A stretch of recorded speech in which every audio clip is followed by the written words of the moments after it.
أتى عند النبي صلى الله عليه وسلم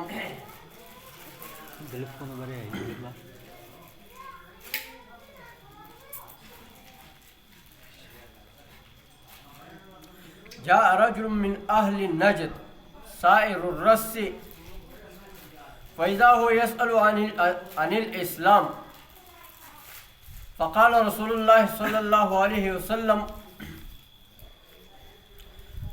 5 صلوات في اليوم والليل فقال هل علي شيء غيرها أم لا؟ قال رسول الله صلى الله عليه وسلم صيام رمضان إلا أن تطوع أو كما قال عليه السلام. فقال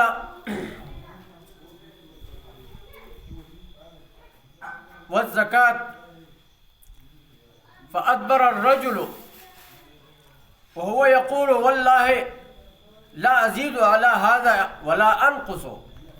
قال رسول الله صلى الله عليه وسلم أفلح إن صدق وأدخل الجنة إن صدق. میرے عزیز مسلمان بھائیوں، یہ رسول پاک صلی اللہ علیہ وسلم کا ایک حدیث مبارک ہے جو ایک اعرابی رسول پاک صلی اللہ علیہ وسلم کے پاس آتا ہے اور آ کر نبی علیہ السلام سے کہتے ہیں کہ مجھے اسلام کے بارے میں بتاؤ. تو وہ کہتا ہے کہ دن اور رات میں تم پر 5 نمازیں فرض ہے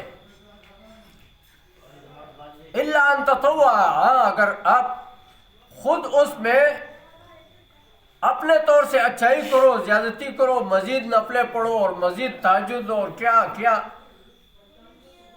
کون سے نمازیں پڑھو، تو یہ نمازیں تم پر جو 5 ہے وہ اس کے علاوہ نہیں ہے. یہ 5 تم پر فرض ہے، یہ 5 تو کم از کم مکمل دن رات میں مکمل ادا کرو. تو وہ آدمی رسول پاک صلی اللہ علیہ وسلم سے آگے بھی پوچھتا ہے کیا اس کے علاوہ بھی ہم پر ہے؟ تو رسول پاک صلی اللہ علیہ وسلم ان کو روزے کے بارے میں بتاتا ہے کہ روزہ ہے، رمضان کا مہینہ جب آتا ہے تو یہ ہم پر فرض ہے. وہ آدمی پھر پوچھتا ہے اس کے علاوہ؟ رسول پاک صلی اللہ علیہ وسلم اس کے بارے میں بھی بتاتا ہے کہ نہیں، اس کے علاوہ اور تو نہیں ہے، البتہ اگر تم خود سے اچھائی کرو، نیکی کرو اپنے ساتھ، جیسے ایام بیس کے روزے رکھے جاتے ہیں یا اور عاشورہ کے روزے رکھے جاتے ہیں یا اور نفلی روزے اپنے طرف سے یا کوئی نیاز کے طور پہ روزے رکھے جاتے ہیں، یہ تم اپنے طور سے روزے رکھو، اچھائی ہے اپنے ساتھ، اچھائی ہے، اللہ قبول کرے. اس کے علاوہ تم پر نہیں ہے، تم پر صرف یہ رمضان کے روزے ہیں، یہ لازم تم پر فرض ہے، یہ لازمی ادا کرنے ہیں، یہ ادا نہیں کیے تو اس کے مجرم ہو تم.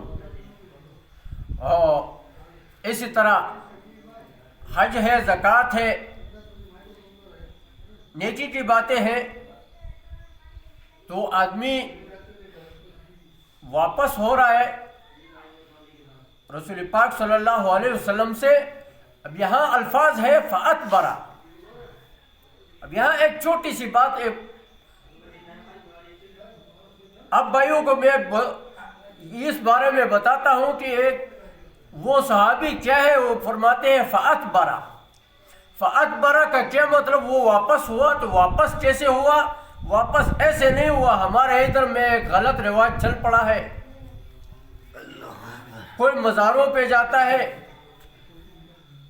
کوئی خود رسول پاک صلی اللہ علیہ وسلم کے مزار مبارک پہ بھی جاتا ہے، کوئی کسی زندہ نیک بزرگ اور کسی ایسی شخصیت کے سامنے جاتا ہے تو جب ان سے واپس ہوتا ہے تو ایسے نہیں کہ وہ بس واپس ہو گیا اور چلا.